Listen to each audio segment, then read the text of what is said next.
So for this project, I watched season 13, episode 1 of Law and Order Special Victims Unit.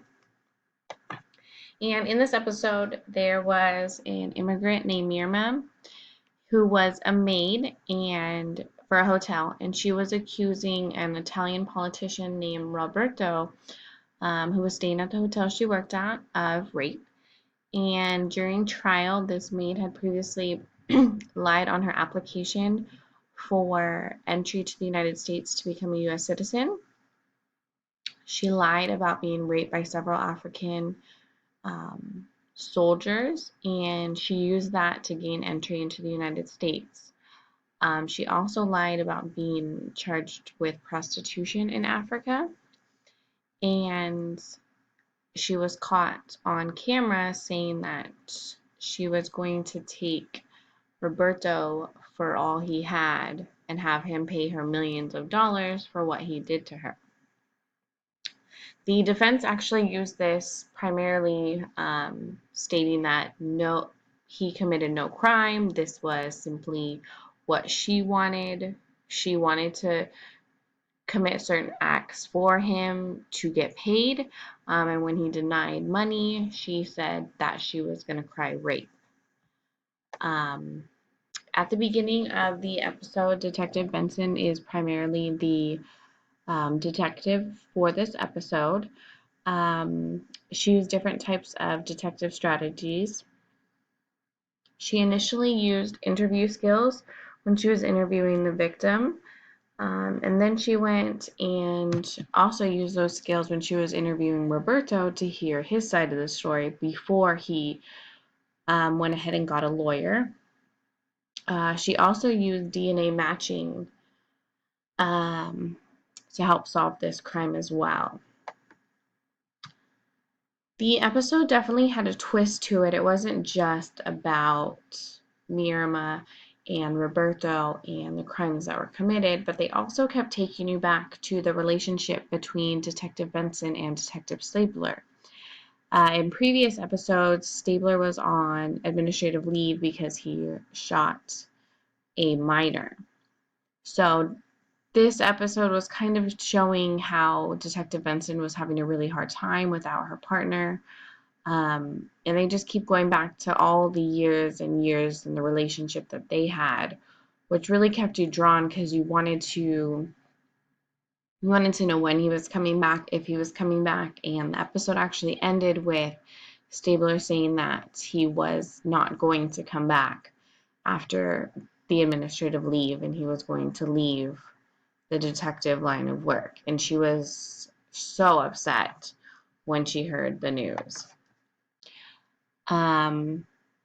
It wasn't necessarily black and white, but it was an African American who was accusing a white married man of a terrible crime. She definitely had DNA that was proven. He had a scratch on his neck that was from her. So there was definitely struggle involved, so I don't believe it was consensual. But this definitely was a media.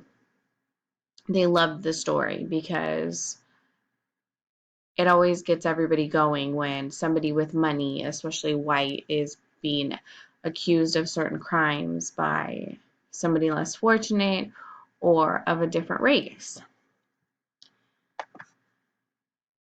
The hard thing with Mirma is that she had a past. She may have been a prostitute in Africa, but that may be how she had to have her living out there.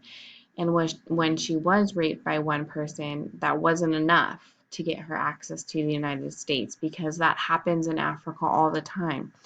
It's something normal for African soldiers to just commit heinous crimes on women and children, and that gets them out of there. So she felt, even though it only happened by one, that it wasn't going to be good enough. It needed to be more. And because of that lie and her prostitution charge, the defense, even though there was DNA that matched his scratch and a witness, it still wasn't enough because she had a past and she had lied. And I just think that the episode, you think they have the killer right away, and then there's this big twist to it where her accountability is, or her credibility isn't enough to accuse somebody with money just because what she's done in her past. Um, in addition to, this episode also had Detective Stabler and Detective Benson just having this emotion to it, and it was a really good episode. And I think that it's having, a poor African American and a white man just trying to use his money and trying to use all he had to say that she was basically nothing and her word didn't count. So it actually ended with the trial. They didn't find him guilty in the rape, but they did find him guilty in other charges to where he still was put in prison. But they couldn't get him fully on the rape simply because of her past, and the jurors just couldn't look past it. So that is what I did for this week's project and the Law and Order Special Victims, Season 13, Episode 1.